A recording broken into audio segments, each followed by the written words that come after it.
A Sudbury mother is raising awareness about a lack of autism supports in the North by sharing her own story. Because of complex needs, her daughter lives 5 hours and is under the care of the Children's Aid Society because the family exhausted all efforts. CTV's Amanda Hicks reports. A Sudbury woman's child has been on a wait list for services for 6 years after the 9-year-old was diagnosed as a toddler with severe nonverbal autism and developmental disabilities. On the verge of bankruptcy and with no supports available, the family was forced to make an extremely difficult decision.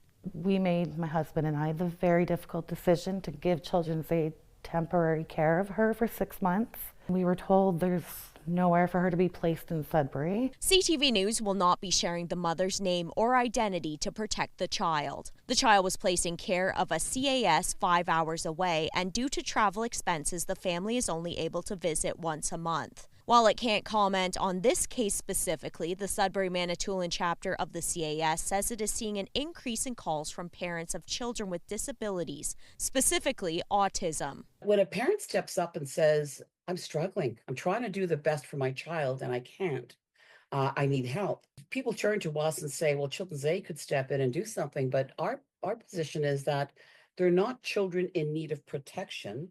They're children in need of services, and there's a vast world of difference. The NDP's health critic says there are 70,000 children with autism across Ontario who are in need of supports.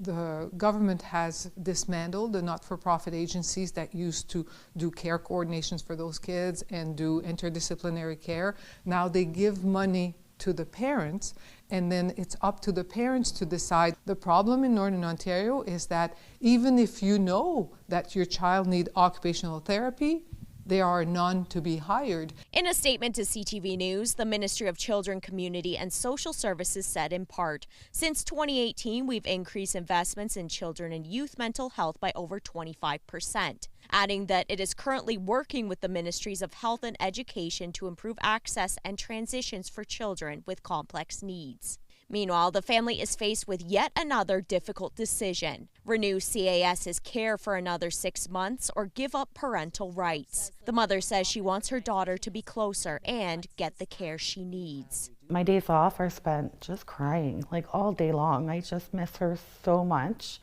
I don't know if she knows what's going on or understands why isn't mommy here, and that breaks my heart. Amanda Hicks, CTV News, Sudbury.